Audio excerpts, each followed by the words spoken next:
isu utama saat ini yaitu limbah, termasuk limbah kertas ini sendiri. Di Provinsi Nusa Tenggara Barat sendiri, perharinya itu menghasilkan 282,45 ton. Buatnya persis mirip dengan tanah, kandungan unsur hara yang ada di tanah juga persis sekali dengan media tanam yang kita buat. Kami awalnya coba-coba dan akhirnya alhamdulillah lolos sampai ke PIMNAS. Assalamualaikum warahmatullahi wabarakatuh.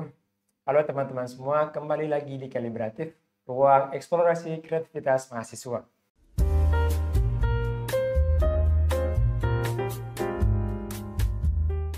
Pada episode kali ini, kita kedatangan seorang alumni PIMNAS 36 dari Universitas Mataram.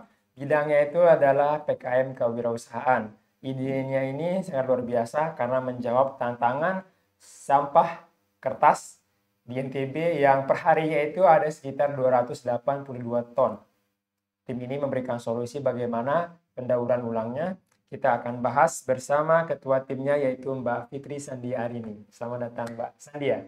Oke, halo semuanya.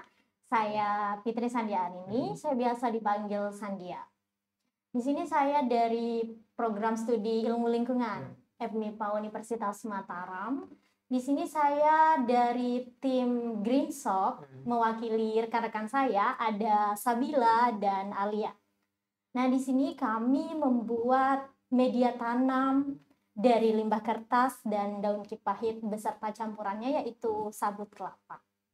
Oke, berarti solusi yang menjawab masalah tadi sampah NTB itu dibuat menjadi sebuah media tanam. Media tanam. Tadi anggota timnya ada Mbak Sabila dan Alia. Mbak Alia.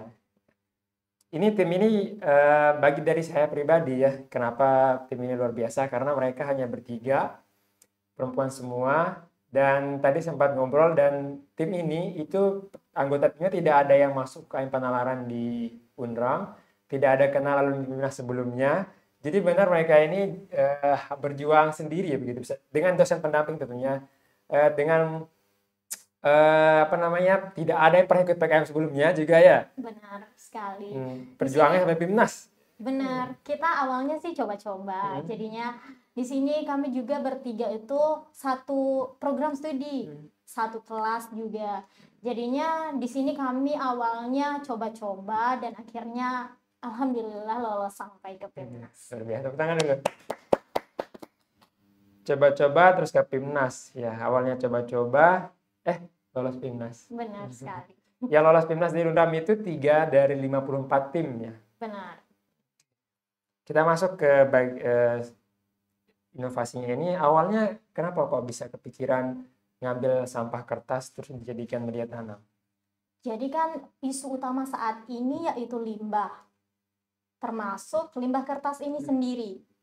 Limbah kertas ini berasal dari perkantoran, sekolah-sekolah, tempat fotokopi maupun kegiatan kita sehari-hari nih. Nah, terus di Provinsi Nusa Tenggara Barat sendiri perharinya itu menghasilkan 282,45 ton. Sedangkan itu menurut penelitian SARI tahun 2019. Sedangkan menurut Sistem Informasi Pengelola Sampah Nasional, Provinsi Nusa Tenggara Barat itu belum dapat mengelola sampahnya hingga 8,41%. Sehingga kami dari tim Green Shop berupaya untuk mengelola sampah kertas ini menjadi media tanam alternatif pengganti tanah. Berarti di sini tidak ada tanah ya? Tidak ada. Walaupun kelihatannya kayak tanah nih. Ya, kita buatnya persis mirip dengan tanah, kandungan unsur hara yang ada di tanah juga persis sekali dengan media tanam yang kita buat. Tapi tanpa tanah ya, hanya menggunakan limbah kertas, daun kipahit dan serabut kelapa. Dan ini adalah packingnya teman-teman. Oh ya, Mbak Sandia bisa tolong dijelaskan apa sih yang kita dapetin saat beli Green Shop ini? Jadinya di sini kami menjual paketan Green Shop. Di sini di dalam box ini udah tersedia ada pot kosong, ada media tanamnya, dan ada tanamannya juga di sini. Ini bentuknya, ini media tanamnya. Oh, jadi nanti awalnya ini kosong ya teman-teman. Iya. Ini karena revisi awalnya kosong, berarti media tanamnya ini diapain dulu supaya bisa gini? Jadinya cara untuk penggunaan dari produk kami ini udah tersedia di box ini. Ya, sudah lengkap. Di sini udah ada cara penggunaan dan perawatan dari tanaman tersebut. Nah, kenapa kita membuat media tanamnya berbentuk seperti ini? Karena kita sesuaikan dengan bentuk potnya, kayak gitu. Oh, jadi bisa kayak isi ulang gitu ya kalau Iya. media tanamnya ini sudah mulai habis. Tapi kok bisa berkurang ya? Karena kan di sini dia itu setelah kita amati, setelah 3 bulan itu dia mengalami penyusutan, sehingga unsur hara yang di dalamnya juga kemungkinan dia itu dapat berkurang, sehingga kita menyediakan untuk refillnya di sini. Jadinya para konsumen tidak perlu khawatir untuk kesediaan unsur hara yang ada di media tanam. Ada spare partnya jadinya. Jadi kalau media tanamnya menyusut nggak perlu beli semua ya, sudah ada refillnya. Iya. Keren. 282 ton. Betul-betul dihitung 8% dari 282 ton itu berapa ya? Supaya saya bisa sebutkan nanti. Dihitung sendiri Iya, aja. hitung sendiri. Dijawab di kolom Iya. komentar. Bagi teman-teman yang sudah menghitung, jawab di kolom komentar. Saya tidak sejago itu di matematika. Jadi demonstrasinya sudah. Kalau ini, proses pembuatannya ini gimana? Proses pembuatan yang kami lakukan untuk media tanam ini, yang pertama itu kita melakukan pengeringan. Pengeringan dari bahan-bahannya seperti daun kipahitnya sendiri. Kita keringkan terlebih dahulu. Setelah kering, kita pengeringannya itu di bawah terik matahari. Masih manual gitu. Dan setelah dia kering, kita haluskan. Jadinya bubuk daun kipahit. Kita haluskan daunnya, kita haluskan untuk kertasnya dan sabut kelapanya. Setelah itu kami campur. Setelah tercampur rata, lalu kami membentuk adonan seperti ini. Seperti media tanam kotak dan bentuk potnya. Setelah itu kami melakukan pengeringan kembali selama 7 hari untuk pembentukannya, untuk agar lebih kuat.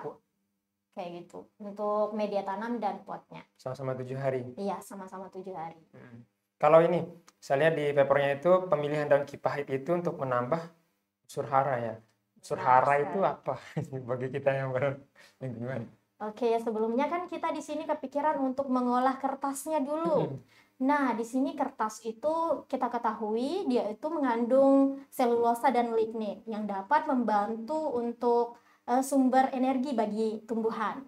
Tetapi tidak cukup dengan kertas saja, karena unsur hara yang dibutuhkan untuk tumbuhan itu tidak cukup. Jadinya kita menambahkan Tithonia dipersifolia atau daun kipahit itu.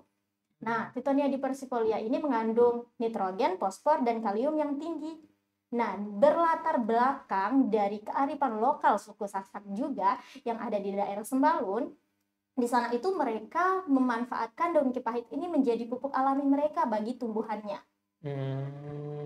Selanjutnya untuk sabut kelapa ini sendiri, kesediaan sabut kelapa di sini kan sangat banyak, terutama di Lombok ini. Dengan banyaknya pantai, tumbuh-tumbuhan kelapa di sini sangat banyak, sehingga sabut kelapa itu di sini belum minim sekali penggunaannya, pemanfaatannya. Jadinya kita berinovasi juga untuk menambahkan sabut kelapa itu sendiri. Di sini fungsi dari sabut kelapa itu untuk menahan air, dan di sini kandungan kaliumnya juga sangat tinggi di sabut kelapa itu. Oke. Selain untuk menahan air juga, dia dapat menahan akar. Jadinya media tanam kami ini cukup menahan air lebih banyak. Dan untuk apabila orang menggunakan media tanam kami ini tidak perlu untuk menyiramnya setiap hari. Karena di sini airnya sudah simpan. Tadi daun kipahit itu berarti daunnya saja, enggak sama seluruh tumbuhannya? Enggak, cuma daunnya aja. Daunnya aja. Daunnya. Soalnya nanti kalau kita pakai batangnya itu susah untuk kita haluskan, kayak gitu. Penghalusannya tadi pakai apa? Kita pakai blender untuk saat ini. Blender biasa. Itu ya? Iya. Ya. Berarti ini bahannya memang banyak tersedia di Lombok? Benar sekali. Untuk bahan-bahannya itu udah banyak dan tersedia cukup lama, jadinya kita tidak perlu khawatir untuk bahan-bahan ini. Tidak akan ada kekurangan bahan ya, Iya, karena memang banyak. Tadi dihaluskan, kemudian penjemuran. Oh, berarti di potnya ini tidak ada daun kipahit, di sini hanya kertas saja. Di pot ini juga ada daun kipahit dan sabut kelapanya. Oh, tapi komposisinya berbeda Iya, dengan. komposisinya yang berbeda. Pantes ini beda banget rupanya, soalnya kalau dalam ini persis kayak tanah, yang ini Dominan untuk kertasnya. ya ya ya. Berarti warna hitamnya di sini ini berasal dari serabut kelapa. Bukan, ini daun Daun kipahit. kipahitnya. Ya, Oh, daun kipahit setelah kering itu menghitam. eh, hitam ke coklat-coklatan gitu. Soalnya saya nggak pernah lihat daun kipahit soalnya sebelumnya. Daun kipahit itu dia itu tumbuh di ketinggian 0 sampai 1000 mdpl. Dia itu di Lombok ini adanya di Sembalun. Di daerah wisata Sembalun biasanya dia itu di pinggir sungai atau di pinggir-pinggir jalan, itu banyak sekali kita temui. Bunganya itu berwarna kuning. Bisa dilihat nanti kalau pergi jalan-jalan. Oke. Belum pernah ke Sembalun soalnya nih. Masa iya sih orang Lombok ke Sembalun? Ini memang bisa ketawa ya penontonnya, bisa ketawa. Berarti proses pembuatannya tadi sudah. Daun kipahit dipilih untuk menambah unsur hara supaya nutrisi tanamannya terpenuhi. Iya, benar. Kalau ketahanan dari media tanam ini gimana? Sejauh ini untuk ketahanannya itu cukup tahan lama gitu. Walaupun ini terbuat dari kertas, pasti orang mikirnya nanti kalau disiram bakalan lebur nggak, kayak gitu pasti. Tapi sejauh ini dari Pimnas, sebelum Pimnas bahkan sampai saat ini dia itu tetap utuh, kokoh seperti ini. Tetapi lebih baiknya itu ditaruh di indoor saja. Ya ya. Tokonya kalau outdoor nanti cepat rusak ya karena ini kertas ya. Tapi bisa nggak kalau media tanamnya ini ditambah di pot lain? Bisa, sangat bisa.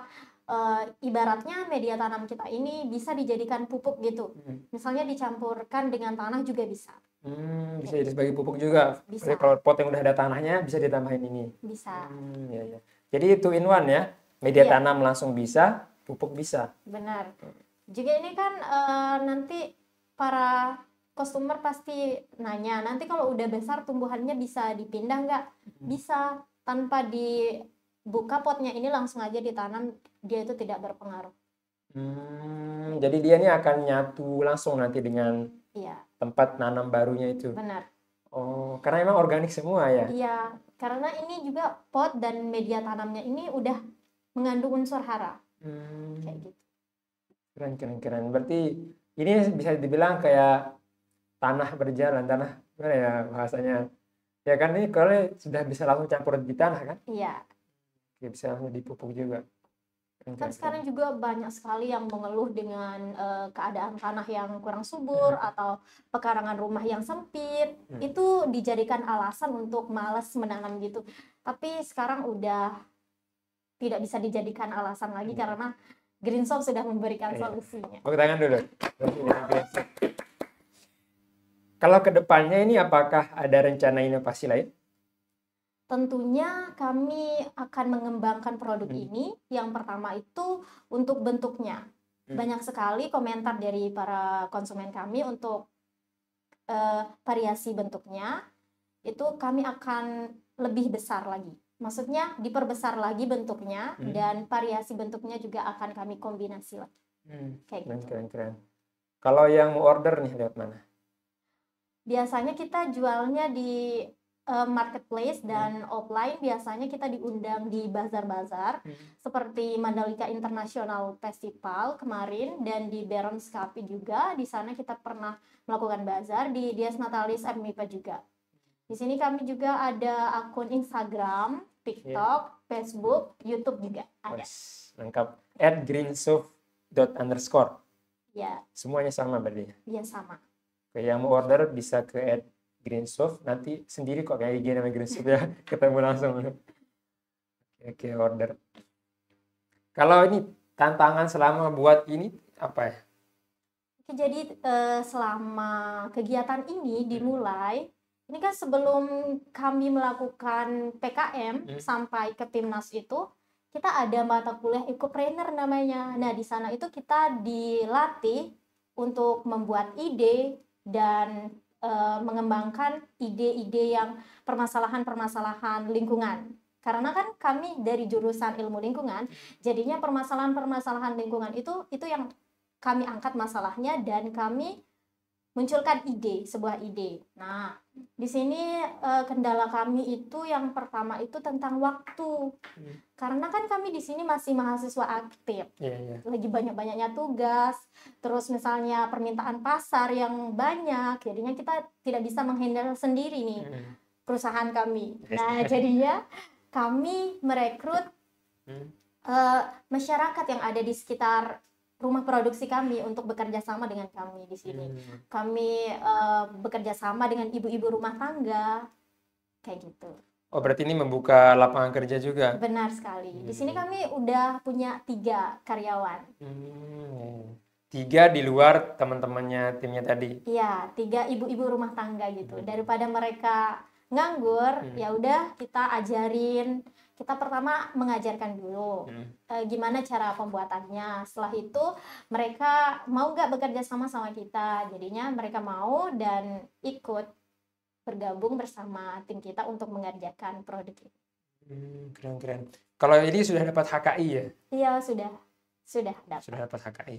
Berarti tidak bisa ditiru, tidak bisa asal ditiru sama orang lain. Benar. Dan kami juga udah mendapat kurasi dari NTB Mall. Kurasi itu yang kerjasamanya. Berarti yang sudah dapat izin gitu ya? Iya, sudah dapat. Saya dengar kalau ingin masuk NTB Mall itu memang harus dikurasi ya? Benar sekali. Proses kurasi itu apa aja? Di sana mereka itu mengecek terlebih dahulu apa sih produk kita. Nah, dari pihak sana mengatakan bahwa produk ini sangat keren, tumben kita temukan. Di sana kan di NTB Mall itu kebanyakan yang kita lihat produk makanan saja, benar kan? Iya. Nah, di sana kita bakalan disiapkan untuk tempatnya terlebih dahulu karena kita ini media tanam, jadinya harus tempatnya khusus, kayak gitu. Dari pihak sana sendiri, mereka akan menyiapkan tempat terlebih dahulu. Setelah itu, apakah udah siap tempatnya untuk produk kami, maka kami akan dihubungi. Keren. Kalau ini kita masuk ke tahap PKM dan timnasnya, awal kebentuk timnya ini gimana? Yang pertama tuh yang tadi, yang mata kuliah Ecopreneur. Awalnya itu saya berdua dengan Mbak Alia. Saya berdua dengan Alia, dan setelah itu kami diminta untuk menambah tim. Kan kalau berdua itu nggak bisa. Minimal itu 3 orang. Nah, kami kebetulan berteman 3 orang di kampus, selalu main bertiga bersama Sibil. Nah, Sabila, biasa dipanggil Sibil dia. Jadinya kita main bertiga, ya udah kita buat timnya 3 orang. Kita niatnya mau nambah lagi. Disarankan oleh dosen pembimbing nih untuk tambah lagi di lintas prodi aja atau lintas fakultas, cari anak ekonomi, soalnya kan ini kita PKMK. Nah, kita carilah di lintas fakultas di anak ekonomi, tapi ajakan kami ditolak kayak gitu. Nyesel yang nolak. Dengan tekad yang kuat dan semangat yang tinggi, ya udah kita bertiga ini satu tim dengan bekal dari mata kuliah sebelumnya itu seperti ekonomi lingkungan, edapologi mengenai tanah, kayak gitu. Dengan Ecopreneurship itu, berbekal itu kami dengan kuat tenaga dan percaya diri, kami bakalan lolos ke tahap selanjutnya, bukan hanya lolos pendanaan saja, bahkan sampai ke PIMNAS. Di sana kami sangat bersemangat gitu, sangat optimis. Optimisnya terbayar ya? Iya, benar. Perjuangannya bisa sampai ke PIMNAS.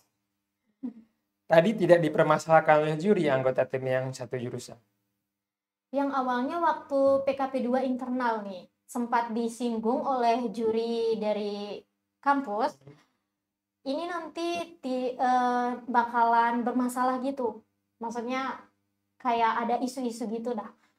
Nah, tapi ada satu juri lagi yang meyakinkan kita bahwa kalian bisa bertiga asalkan kalian ubah PPT kalian, kayak gitu dibilang. Nah, setelah PKP 2 eksternal itu tidak dipermasalahkan. Tidak ada ditanya juga. Karena memang ilmu lingkungan itu kan tadi ada ekoprinsip ya, jadi Iya, memang ada yang dipelajari yang berhubungan dengan ekonomi. benar Jadi sekali. nggak boleh maksudnya nggak mesti ya dari anak ekonomi gitu. Benar, karena di ilmu lingkungan ini sendiri kita multidisiplin ilmu gitu loh. Semua apa kita pelajari. Ya, termasuk ada ekopreneur tadi ya. Iya, ekopreneur ada ekonomi lingkungannya juga. Kan di sini orang mikirnya itu bisnis pasti mikirnya itu untung dan untung saja. Tapi di sini kita mikirnya itu gimana keberlanjutannya, sumber daya alam supaya tersedia keberlanjutan lebih lanjutnya dan tentunya juga untuk keuntungannya. Ilmu ekonomi bergabung dengan ilmu lingkungan. Oke. Setelah terbentuk tim tadi, kemudian mana duluan nih? Apakah nyari dosen pendamping atau sudah emang kenal sama dosennya, di dosennya yang minta mendampingi? Oke, jadi di ilmu lingkungan ini juga semua dosennya itu sangat-sangat baik dan friendly gitu. Jadinya di sini kami udah sangat kenal satu sama lain dengan dosen pendamping kami ini, yaitu Ibu Dr. Insi Cirahyani. Nah, beliau ini sangat membantu tim kami. Nah, di sini kami langsung menemukan dosen pembimbing. Nah, dosen pembimbing kami ini kebetulan beliau juga yang menjadi dosen pengampu mata kuliah ekopreneur tersebut. Jadinya idenya juga beliau yang bantu gitu, dan bersama Ibu Isra juga yang membantu kami selama ini. Terima kasih pada ibu-ibu dosen-dosen pendamping yang sudah mau mendampingi kita ini dari awal PKM sampai Timnas ya. Benar sekali. Tanpa pendamping ini kita nggak tahu arah ya. Benar. Nggak tahu ini benar nggak ya kita mau begini, ini baik nggak gitu. Benar sekali. Kalau ini tadi di pertemuan sebelumnya kan kita pernah bahas ini. Kalau ada banyak yang meremehkan karena memang kalau dilihat ya dari komposisi tim ya, sebelumnya nggak pernah ada yang ikut PKM, nggak ada kan alumni Pimnas, nggak ada yang ikut UKM penalaran, bisa dibilang nggak ada koneksi gitu ya. Iya, Tapi benar. berjuang sendiri bisa sampai Pimnas itu nggak pernah emang kepikiran, aduh kita ini gini-gini doang nggak bisa, tapi ini pernah nggak kepikiran gitu. Jadinya di sini kami selalu berpikir optimis saja, nggak pernah kita menyerah. Kadang kita dari omongan-omongan teman-teman yang lain, kalian nggak bakalan lolos kayak gitu, itu nggak buat semangat kita down gitu. Bahkan itu yang jadi motivasi kita untuk kedepannya, untuk semangat berjuang sampai lolos ke Pimnas, bahkan sampai medali. Tapi ya Belum bukan, rezeki ya. belum rezekinya. Nah, di sini juga dengan kerjasama kita bertiga itu sangat kuat sekali. Di sini saya sebagai pemikirnya, terus Alia sebagai ngerjain proposalnya, terus Sibil sebagai pemasarannya. Karena di sini Sibil itu banyak sekali koneksinya, jadinya kita taruh saja di pemasaran. Kayak gitu. Udah Soalnya, saling melengkapi. tim saya berlima pun sudah palang tanggung kayak luntang lanting gitu bagi tugas ini. Soalnya kan sama kita sekuliah juga semua kan, asalnya apalagi bertiga gitu loh. Ini makanya keren ya perjuangan. Itu mungkin juga karena satu kelas juga, mungkin makanya gampang untuk kita berkomunikasi karena kesibukannya jadinya agak sama gitu dibandingkan dengan kelompok-kelompok lain yang gabung dengan prodi lain, fakultas lain, mungkin kesibukannya berbeda baik di dalam kelas maupun di luar kelas kayak gitu. Jadi ada keuntungannya satu kelas, Iya. jadi jadwal free-nya itu samaan. Benar. Oke. Kalau kita masuk ke pengalaman Pimnas nih. Pimnas kemarin di Unpad ya. Iya, benar sekali. Itu sangat berkesan banget. Berkesan banget. Apa momen paling berkesan? Di sana sih momen berkesannya itu yang pertama kita dapat relasi di berbagai universitas. Yang kedua itu kita dapat melihat bagaimana cara pandang dari orang-orang yang ada di luar kampus kita, itu ide-idenya yang sangat bagus sekali. Di sana sebelum kita berangkat ke sana kan kita udah dengan PD bakalan dapat juara gitu. Ternyata banyak yang lebih menarik daripada kita, dan mungkin usaha mereka itu lebih dari kita sehingga kita belum bisa sampai ke dapat medali. Di Universitas Padjadjaran waktu itu tanggal berapa? Masih ingat nggak?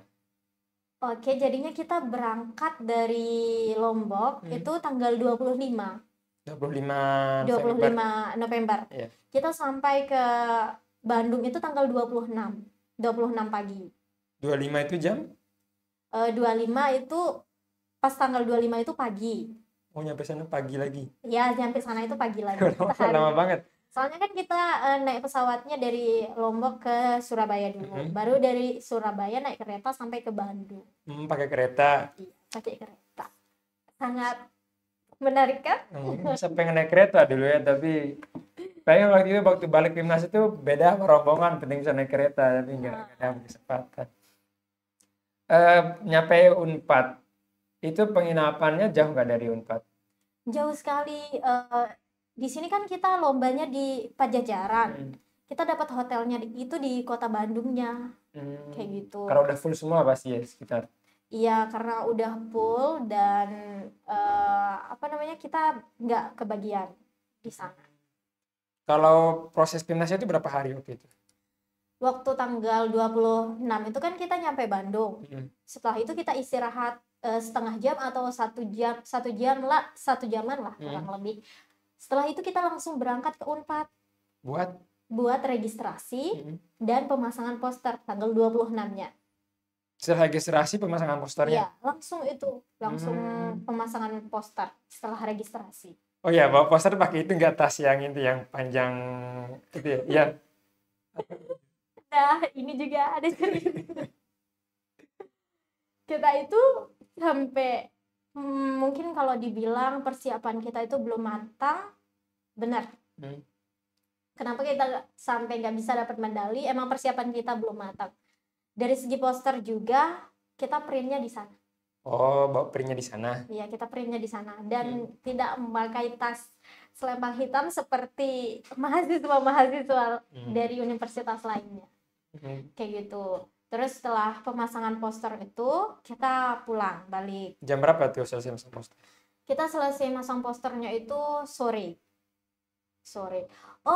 Setelah masang poster itu kita ada instalasi PPT juga. Oh, nyerahin PPT ke panitia. Iya.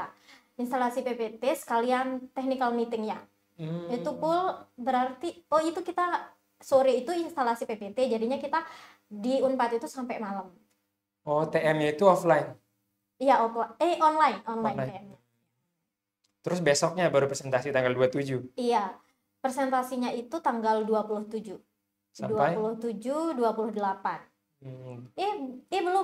Belum presentasi belum. dong. Tanggal 27 itu pembukaan dulu. Oh, tanggal 27 pembukaan. Iya, tanggal 27 itu pembukaan. Pagi tuh? Iya, pagi pembukaan. 27 itu pembukaan sekalian penilaian poster. Setelah pembukaan, penilaian poster. Baru tanggal 28, 29 presentasi. 28 sampai 29 presentasi. Dapatnya tanggal berapa waktu itu? Kita dapatnya tanggal 29, Oh, hari kedua. Oh, sempat berarti tidur nggak nyenyak ya waktu itu? Iya, tidur nggak nyenyak sekali. Padahal kita berharapnya itu hari pertama, karena kan semangat kita udah membara gitu di hari pertama. Tapi kita nggak dapat hari pertama, kita dapatnya hari kedua. Setelah presentasi tanggal 30, berarti paginya itu kita ada kuliah umum. Tanggal 29? Tanggal 30. Kan tanggal 28, 29 itu kan presentasi. Nah, sekarang besoknya lagi, tanggal 30. Tanggal 29 itu full day presentasinya juga? Iya. Oh, banyak tim berarti. Berapa tim satu roomnya? Kemarin kita satu room berapa ya? 40 lebih kayaknya. 40? Banyak. Satu room 40? Iya. Banyak banget. Kan soalnya PKMK. PKMK itu ada 4 ruangan mungkin, kalau nggak salah ya. Jadi waktu itu room berapa? Room 1. Oh, room 1. Berarti tanggal 29 tuh full day juga, 28 full, 29 full presentasi juga. Besoknya baru kuliah umum? Iya, tanggal 30-nya baru kuliah umum paginya. Dan malamnya itu penutupan. Malamnya penutupan, tanggal 31 balik? Balik. Sama tadi juga 24 jam perjalanannya? Sama. Tanggal 1 baru nyampe. Tanggal 1 nyampe rumah.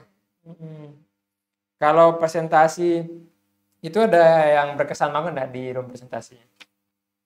Oh iya, yang di room presentasi pengalaman yang paling berkesan itu yang pertama itu di sana di sana itu yang kita bayangkan, unip-unip yang kita bayangkan yang maksudnya unip-unip besar gitu. Gimana ya bahasanya? Yang unip besar yang kita bayangkan bagus itu sebenarnya nggak perlu kita khawatirkan. Sugesti kita itu yang membuat kita takut presentasi di depan. Di room kami itu yang menurut kami biasa-biasa aja, unip-unip yang biasa, ternyata itu loh yang luar biasa sekali.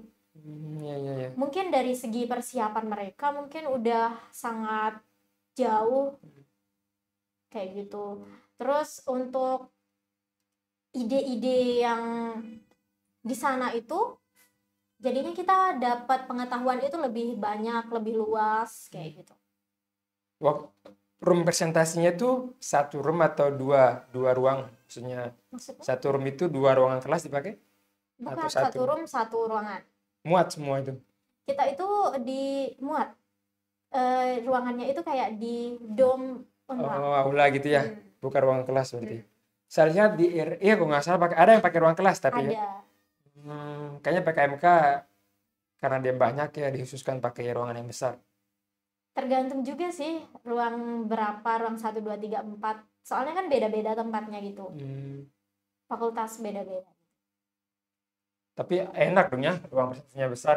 Iya, enak sekali. Nggak yang dan nyaman. Nyaman. Oke. Kalau ini peran anggota timnya gimana nih waktu ke Timnas? Nah ini juga nih, waktu pembagian presentasinya itu kita itu sama ratakan bertiga, tiga-tiganya presentasi. Yang seharusnya mungkin kalau lebih efektif itu mungkin ada 2 orang yang presentasi, satunya untuk peraga mungkin biar lebih menarik, tapi kita membaginya sama rata, jadinya kita semua presentasi dan untuk menjawab soalnya juga sama rata. Iya. Kalau univ besar mereka kadang yang presentasi 2 ya, 1 atau 2 orang ya. 1 atau 2. Iya. Cerita Timnasnya apa lagi ya? Dapat beli oleh-oleh Bandung nggak ngerti. Kalau beli oleh-olehnya sih waktunya cuma sedikit banget. Kemarin waktu pas selesai presentasi nih, kami dibayarkan travel oleh Pak Agus. Pak Agus Tono. Ya, Pak Agus yang bayarin. Kita pergi buat beli oleh-oleh. Setelah kita pergi beli oleh-oleh itu, kita diajak untuk jalan-jalan ke Braga juga sama Pak Agus. Keren. 3 tim waktu itu ya, berapa orang jadinya? Iya, 3 tim, 13 orang. Yang berangkat 13 sama 13. ofisial? Ofisial 1 jadinya 14. Ber-14 doang? Iya, 14 doang. Dan 15 sama Pak Agus. Oh iya. Keren, enak ya kalau 3, maksudnya lebih dari 1 tim gitu yang ada teman ngobrol ya.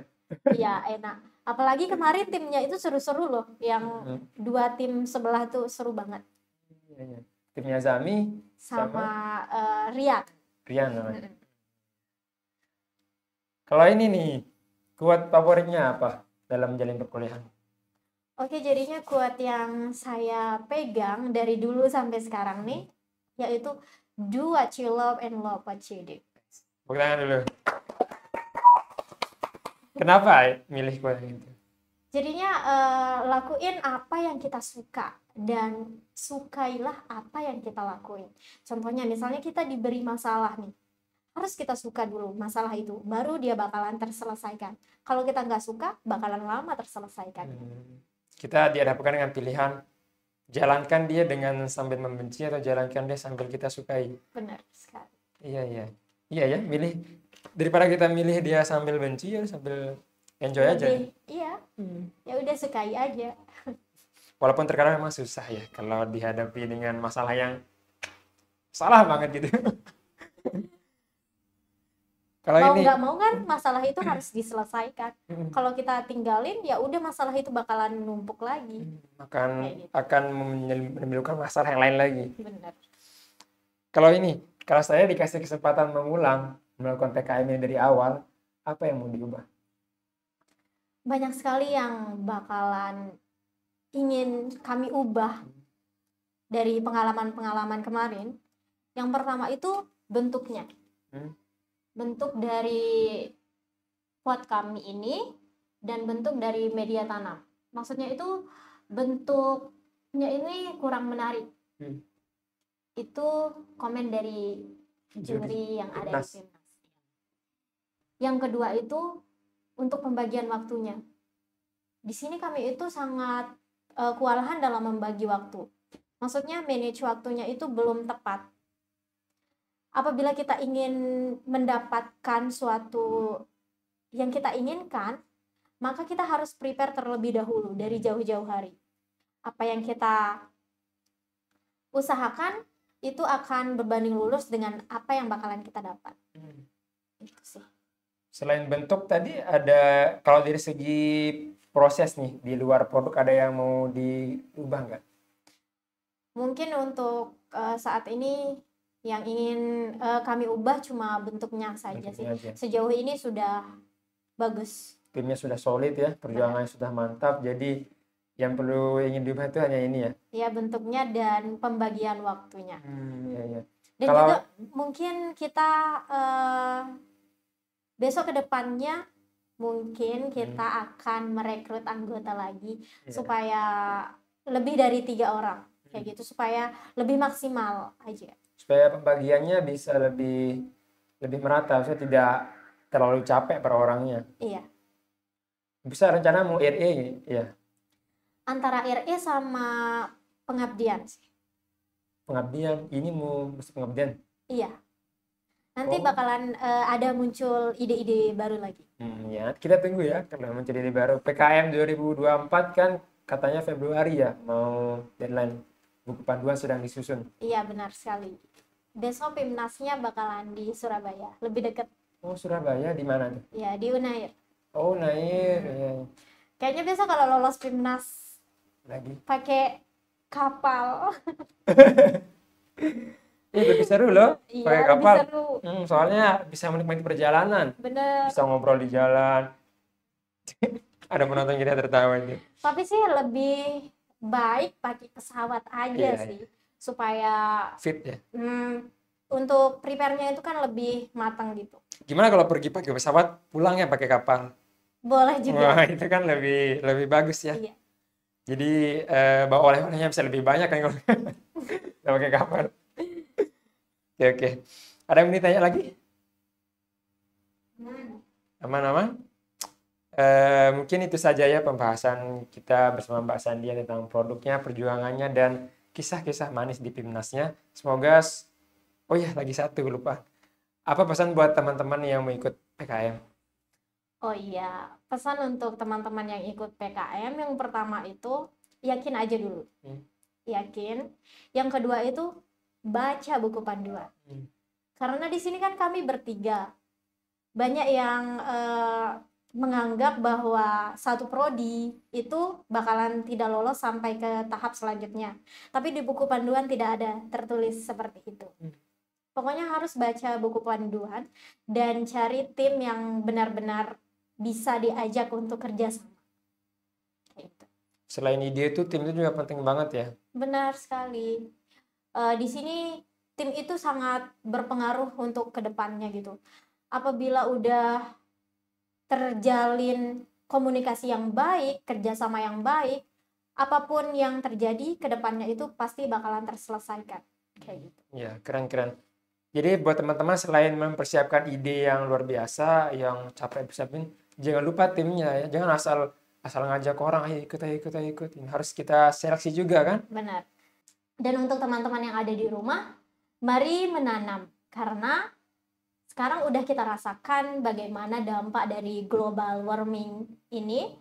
Dan dengan menanam menggunakan green shop ini sangat efektif dan efisien.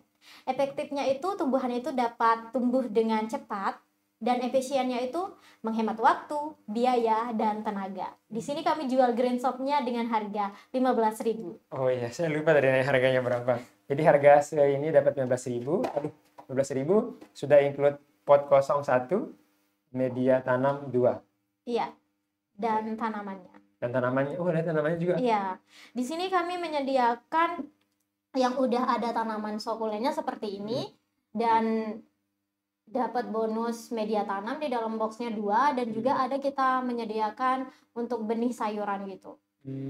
Benih sayur berarti benihnya doang. Iya, benihnya doang. Karena di sini media tanam kita ini juga cocok untuk dijadikan media semai. Kayak gitu. Ya nanti kalau udah ada udah ada tumbuh dikit baru dipindah. Iya. Oh, itu nama semai. Ya teman-teman, mungkin itu saja pembahasan kita bersama Mbak Sandia. Terima kasih Mbak Sandia sudah Ya, berkenan hadir. sama-sama. Semoga perjuangannya ini, produknya semakin ke depan, semakin laris dan semakin berkembang. Mungkin itu saja teman-teman. Semoga semua ilmu pengalaman dari Mbak Sandia tadi bisa kita petik manfaatnya. Semoga buat teman-teman yang PKM juga tetap semangat. Tidak ada yang tidak mungkin ya. Jangan karena merasa cuma bertiga, belum ada pengalaman apa-apa, terus pesimis, jangan ya. Ini buktinya Mbak Sandia nih dan tim Benar bisa sekali. sampai Pimnas. Apalagi omongan-omongan dari orang-orang, ya udah Ya, jangan dipeduliin aja. dia masukin hati ya. Jadiin bahan bakar untuk motivasinya malah. Benar sekali. Oke, sekian teman-teman. Saya Rizky pamit undur diri. Assalamualaikum warahmatullahi wabarakatuh.